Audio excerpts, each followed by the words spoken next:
begin. Hello, everyone, and thank you for attending the first episode of ORAC 2.0, our new information webinar series. We're excited to kick off this initiative and looking forward to staying in touch with our ORAC members during the new normal. I'd like to take a quick introduction before we begin. My name is Gino, a member of the board at ORAC. Presenting on today's webinar is Gino DiFebo, the Training Director at the JTAC. We also have Amy Carpenter and Jessica Shaver from the ORAC office on the line. Amy and Jessica will be assisting with technical side of the Zoom webinar and moderating any questions. Before we jump into the webinar, I'd like to do a Zoom tutorial. I know most of you are probably experts at the Zoom nowadays, but we will quickly touch on a couple points that are relevant to the webinar for those who are not familiar with the platform. Ensure that you're logged into Zoom webinar on either a computer, smartphone, or tablet so that you can access all the features of the webinar. All attendees have been muted to provide the best experience for both the presenters and the viewers. If you have any questions during the meeting, please enter them in the QA box at the bottom of the screen. Your questions will be answered either directly in the QA box or verbally by one of us at the end of the presentation. I think everybody's comfortable now, so Gino, I'll let you take it away. Thank you. Thank you, Dino. Well, everybody, welcome, and I'd like to thank you all for allowing me to be a part of this. First off, I want to thank all of the contractors, thank all of our members for continuing to serve the public. I know it's been tough on many of you, but it's greatly appreciated. With regards to COVID-19, we're looking at how it affects the JTAC, how we are managing in an effort to satisfy the needs of the ORAC contractors, UA Local 77 members, and what we're going to do moving forward. Next slide, please. The JTAC team has been temporarily laid off as we are considered non-essential, but Adila Chowdhury is the lead administrator, and she'll be coming back to work June 2nd. So we'll be able to start to catch up on some of the things there. And then Violetta Popov, what we'll be doing is we'll be reintroducing the staff in a, not all at once, but we'll be bringing them in, and then alternating.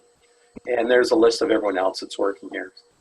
The full-time instructors have continued to do the day program in the online format. So we did have 3 classes. I'll talk about that a little later. Please. So, the JTAC, it was deemed non-essential, and we did basically close the doors around the end of March. And so the following slides will present some of the means of providing services for our members, for our contractors moving forward. Next slide, please. As a result of us being deemed non-essential, apprentice registrations have temporarily been suspended until further notice. The Ministry of Labor, Training and Skills Development, aka MLTSD, the officials are working at about 20% capacity and have assured us that when COVID-19 guidelines are relaxed, they will work with the JTC staff to catch up on the backlog. Actually, very few registrations have been coming through, but we still have members whose hours are advancing. Occasional issues have been addressed as required. Next, please. The apprentices have been requested to email copies of requests for level changes to the union and the JTAC. Failure to do so will result in non-advancement at this time. So if we don't receive a copy of it, if the union doesn't receive a copy, if the JTAC does not receive a copy, then essentially they don't have a leg to stand on. Please realize that it's 45 weeks is the earliest, less a week and a half that we allocate for successful completion of the prior year's night school class. So from the last time that an apprentice advanced, the earliest they could possibly advance to the next level is 43 and a half weeks. That's 1,800 hours, 40 hours a week, works out to 45 weeks, but we can remove 60 hours off of that. Employers are to acknowledge changes for the levels 2 through 5 with regards to wage increases. The individuals currently in Journeyperson candidate class shall remain at level 5 until successful completion of the CFQ, which is creating a bit of an issue for some people, but it is what it is. We can only do what we can do. The government can only do what they can do. The exam centers are closed down and should be reopening within the next couple of weeks. As far as wage increases, that's at the discretion of the employer for Journeyperson candidates class. If you feel an individual warrants the additional money, then that's entirely up to you. Upon relaxing of the COVID-19 restrictions, exams may be written in large areas, providing physical distancing. COVID-19 guidelines remain available. The JTAC, we have this large lecture hall here that normally holds over 100 people, and I went through and measured everything up, and we can put 20 people in there and maintain physical distancing. Have the people enter from 2 different entrances, and so we have offered that facility for exam writing, CFQ exam writing. Next, please. Local 787 members requiring ODP renewals from March 17, 2020 have been asked to submit to the JTAC, and we did process about approximately 50 of those on May 7th, and we've had a few come in since. We will be back in June 2nd, and we'll continue processing at that point. As far as the ODP program, I had requested a couple of years ago for us to have an online program, and it never came to fruition. I have recently taken the HRII program to see what they were doing, as they did have an online program. And as such, we have developed an online program, and I will have that ready for the beginning of June for our members. Obviously, the HRI program is substantially more expensive than ours will be, because ours is part of the members' fee. So we're encouraging people to, if they can hold off, to take to hold off and then do the online program with us starting in June. The ODP $50 renewal, it's okay, I just learned how to speak. The ODP fee of $50 renewal is every 5 years, and that is part of the JTAC funding from the members and contractors. As well, the $250 for certification is also included in those monies. Next, please.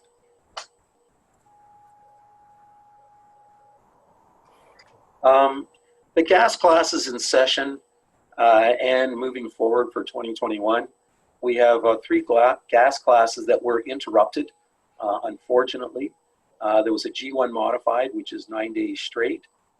They were in for the first 9 days, and they still have the remaining 9 days to come in. And that can be done online, but it has to be recorded. We just received notification from TSSA that if we're doing online gas training, theory training, it has to be so that the individual records the session and that the training center records the session. As far as practical, we will have to bring the classes in smaller groups so that we can meet the social distance requirements. The G1 weekend, there are still 4 weekends remaining there, and I have to determine how much of that is theory and how much of that is practical. The G2 weekends were in the same boat, 3 to 4 weekends remaining there. Terry Bell has been staying in touch with the G1 modified class and providing them with some online training resources just to keep them up to speed.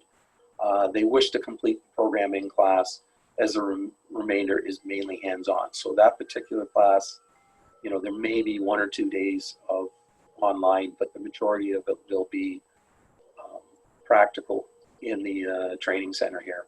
So we will have to split them, the groups up, probably cut them in half, bring in about approximately 10 at each time just to maintain physical distancing. Next, please. Upon permission to return, we will be examining options which will enable a completion of the G1 modified program. As I said, there's 9 days remaining, mostly practical, and we will reduce the class size to 50%. We have not had the opportunity to review the other classes with the part-time instructors, and we will determine what happens there once restrictions are relaxed. We are currently looking at creating the gas classes as hybrid or blended. We will require TSSA approval. That just came through yesterday, so when the slide was presentation was put together, there have been some changes, moderate changes, and that is one of the good news things. As I said, we can do online training, but it has to be live, so it has to be as we're doing right now, and there has to be class participation. Next, please. The brazing certification, I'm sure you're all aware that Brian Storkey will be retiring in about 3.5 weeks' time. He has been doing the brazing cert program for several years. That program will be taken over by Terry Bell and Adam Prest. Brian has offered to continue to help us out where and when required. Upon return to the brazing certification, testing classes will be cut in half. So we're probably looking at a maximum of 6 per day. And so that may mean that we'll be running multiple classes in order, instead of running 1 a month, we may have to run possibly 3 or 4 for the next few months just to catch up. Terry, as he will be doing the gas programs out of town, will also be available to do out-of-town brazing testing as required. And as well, Adam, if required, we can send him out of town to do some brazing certification classes. Next, please. The MLTSD, or Ministry of Labor Training and Skills Development Apprentice Day School for 2021. The 3 classes that were in session upon shutdown immediately switched over to the online format. We lost approximately 1 week during that time. Some practical had already been attained.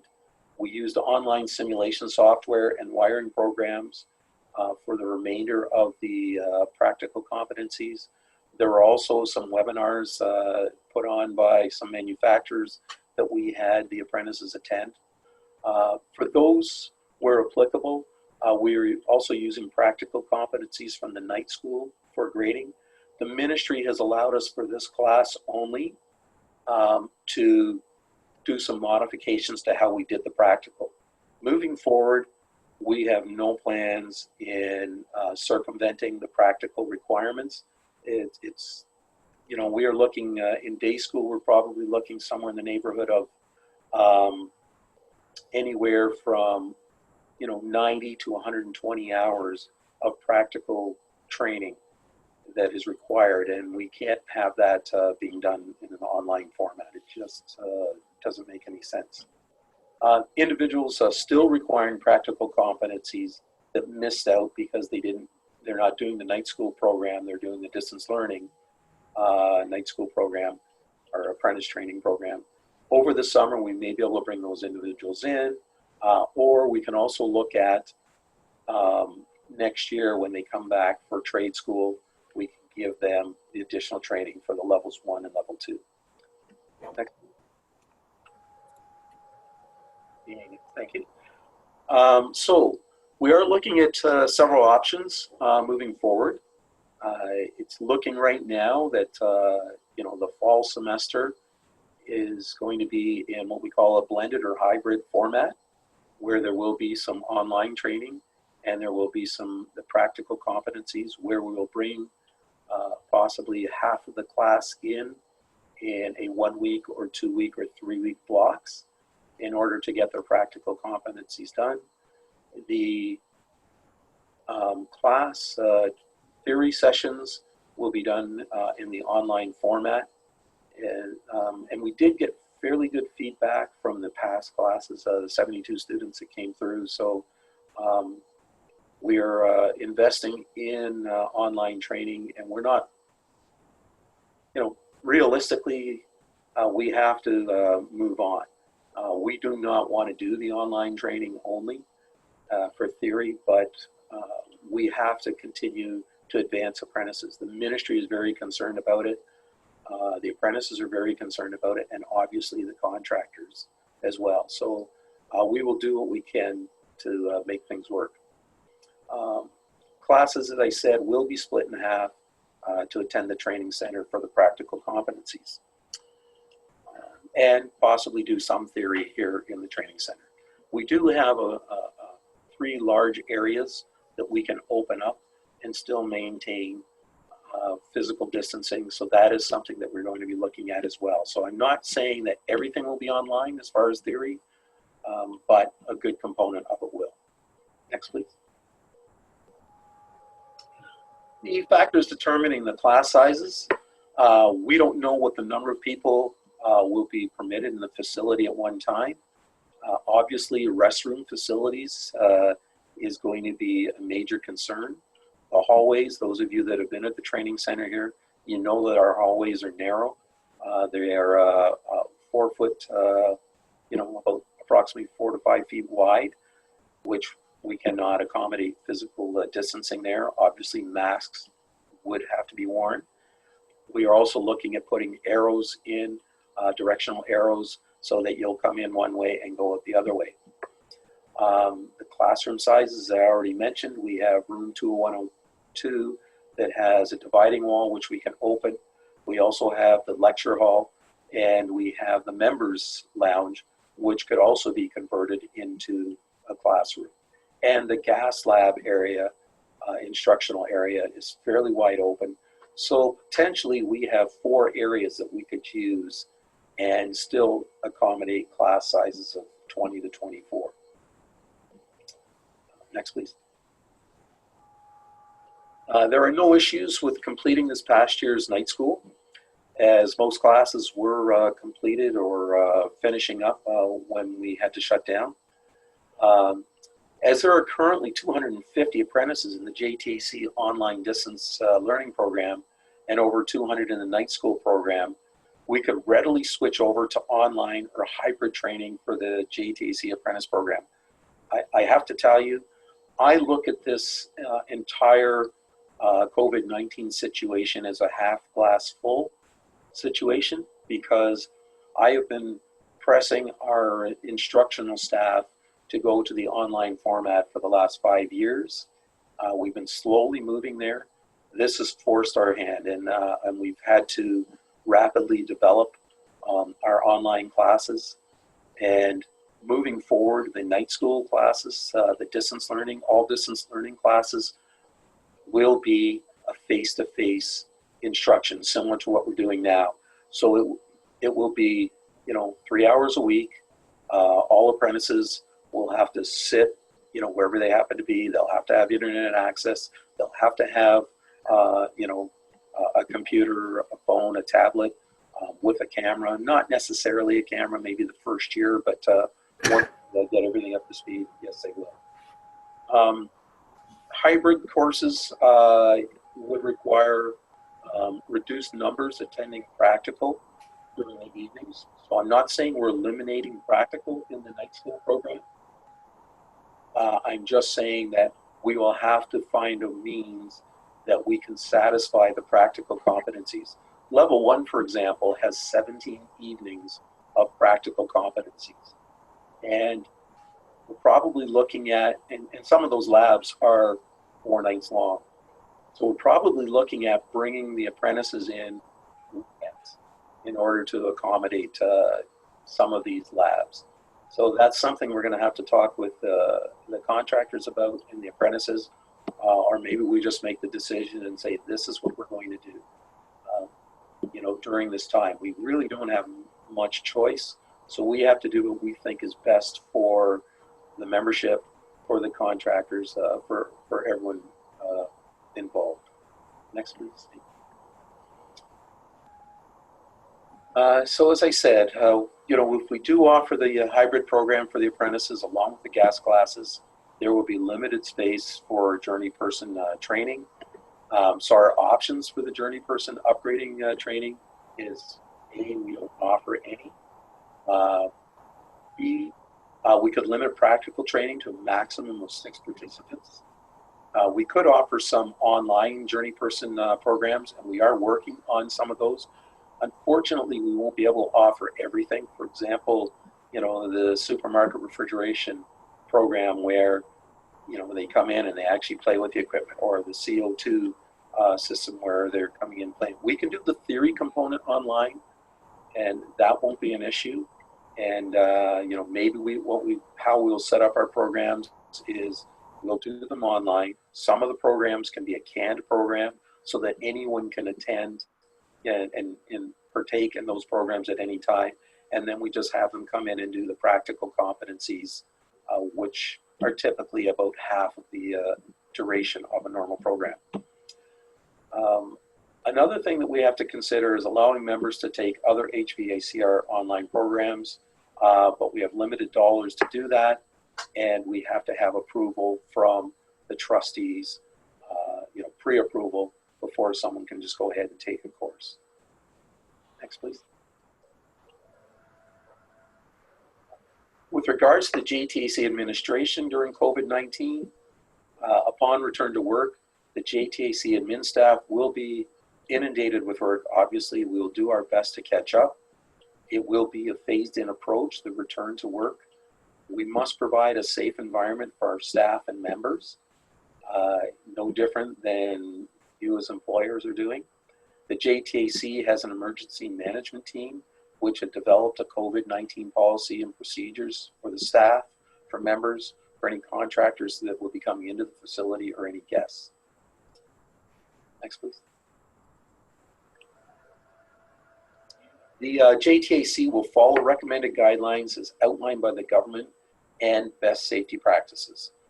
There will be limited access to the building, and staff will be required to maintain physical distancing practices you know, during this COVID-19 times. The COVID-19 policies may limit the number of staff at one time and result in shift staggering. We've been talking about doing 10-hour days as a means to satisfy the training that will be coming up. That's something that we will have to run by the apprentices and contractors, just to make sure that the trustees, just to make sure that what we're proposing are viable options. As well, some administrative duties will be delayed. Just a quick example. So the mail, somebody you know, somebody sends us snail mail. We will not handle that for a minimum of 2 days. So it'll be picked up, it will be put into a bin, and it will be put aside, and then 2 days later that mail will then be addressed. You know, those are the type of things that are going to delay how we're doing things. We do have permission from the ministry. They understand the situation, and they are allowing extensions in virtually every scenario. So we will do whatever we can to reduce interruptions and expedite duties. And as I said, we're looking at return June 2nd. Yeah, it's okay, next. Management software and cybersecurity. Unfortunately, the reason we're in the situation we are is, you know, due to cybersecurity, we have much members' personal information, and we could not have staff working at home and having access to that member's information. And that created a bit of an issue. Now, we have been in the process, the trustees have been in the process, we've been looking at for the past year, at systems to develop a better management software and cybersecurity. And as a matter of fact, just when all this came into effect, you know, we had just signed the management software, you know, just signed the documents for that, and the cybersecurity, we're just in the process of completing that. So that will help expedite many of the processes for our members moving forward.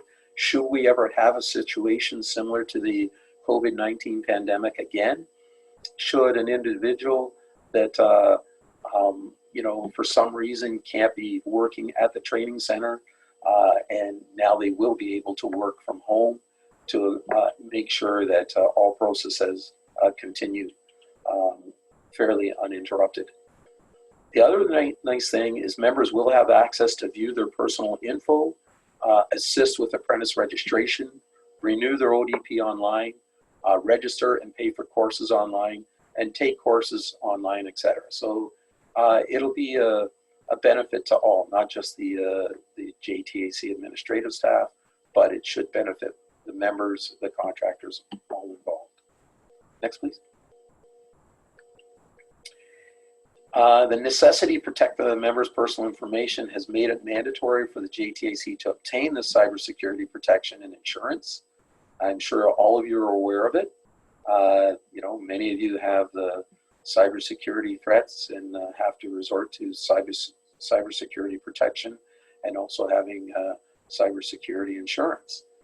If not, you know, I did attend last year's ORAC meeting, and they talked about it there. It was a very good discussion, and it was shortly after that that we here at the JTAC began to research our cybersecurity options. They are major expenses that we are incurring, but we know it's going to be a benefit to all. And as I said earlier, a bonus in the future, should staff be required to work off-site, certain duties and applications may be permitted. So that's basically all I have to say. Do you have any questions, concerns? Before we move on, I'll just say thank you. Make sure you work smart, work safe, stay strong. Your family needs you. And now we'll move on to questions, concerns. We don't have any currently in the box, but we'll just give them a couple minutes in case they want to type anything. Is there, can they have their mics on, or?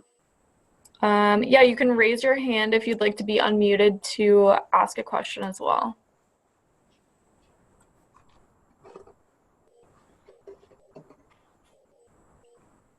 Is everybody still awake?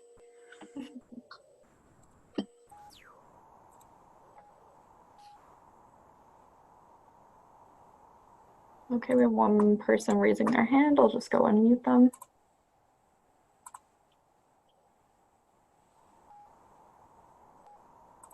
Hey, Steve.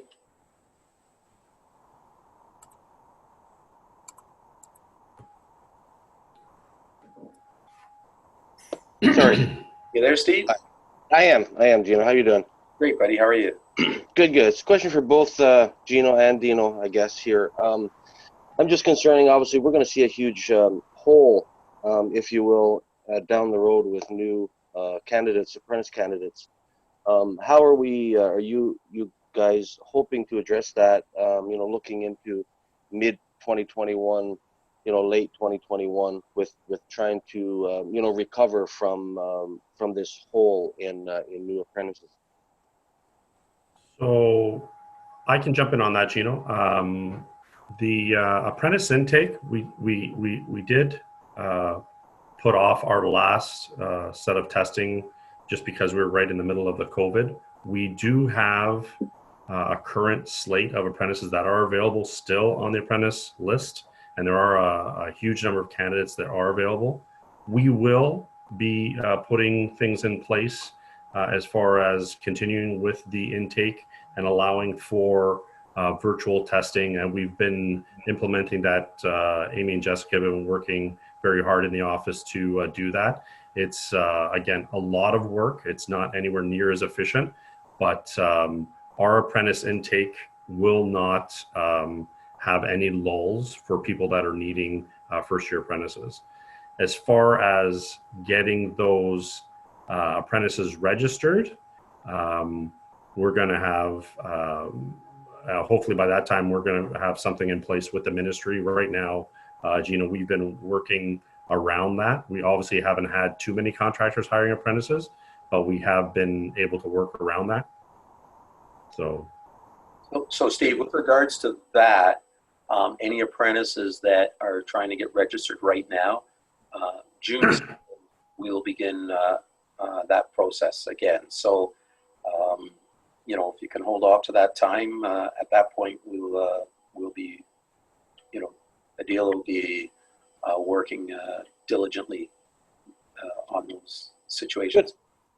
That's good news. That's good. It's just good to hear.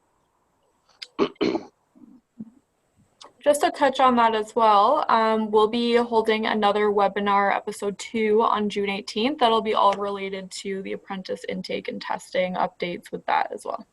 Fantastic. Thank you. And just for those of you, if you need to get a hold of me, my email address is at the bottom of the screen. My direct number, basically 905-499-2984. Feel free to call, leave a message. My phone is pretty much on 24 hours a day. I don't normally turn it off till about 1 o'clock at night. It's back on about 6 in the morning. So, so just, you know, if I don't recognize a number, you know, sometimes we get those 1-800 numbers that, yeah, please feel free to call direct. I see that we're getting some questions, Great. but there's some comedy happening that's coming in. There's a question live now about the brazing testing and what we're doing about that, Gino. Yes. So as I mentioned, once we reopen, we'll be in touch with Jessica to ensure that you know, we'll set up the brazing classes and we'll be running multiple classes. As I say, probably we're looking at a maximum of 6, you know, coming in, and we'll be, you know, we'll have to look at how many numbers required, and then we'll determine how many classes we'll run, and we'll probably be running classes, you know, 2 a week or something until we get caught up. Is that fair, Jessica? Okay, it looks like that's all the questions we have right now. Maybe what we can do is we can close off the Zoom. I'll just do my closing statements. Okay. But if anybody does have any questions that they think of after they log out, we're always available. You can either send it to Amy, Jessica, or Gino directly. Don't email me; I will not answer. Anyway, it's something that the ORAC office is available to help anybody out that has any questions whatsoever. So just in closing, as a reminder to everyone to celebrate the kickoff of ORAC 2.0 information webinar series, we're running a contest for the chance to win a gift basket that's got $150 in gift cards, 2 bottles of wine. One's half empty though. I don't know what happened with that. An ORAC hot cold tumbler, and a couple of ORAC sanitizer sprays. First part of the contest is already achieved by you attending this webinar. The second step is to follow ORAC on one of our new social media accounts. So you can follow us on LinkedIn, Instagram, Twitter, or Facebook by using our handle @ORAC Association, and you'll be automatically entered into the contest. Amy will announce the winner on May 22nd at 2 p.m. on Instagram Live. So make sure you tune in. Again, thank you all for attending our first episode of ORAC 2.0. We hope that you gained some insightful information during the webinar, and stay tuned for our second episode. As Amy mentioned, we're going to have Jim McGaughy in June, and he's going to be basically presenting on the apprentice intake and our program there. That'll be our next webinar. And again, I just want to thank Gino absolutely for his tireless work. Amy and Jessica for helping us put this together, and all the members that shared this this inaugural Zoom tutorial with us. So again, thank you all, and stay safe. Thank you, everybody. Take care. All the best.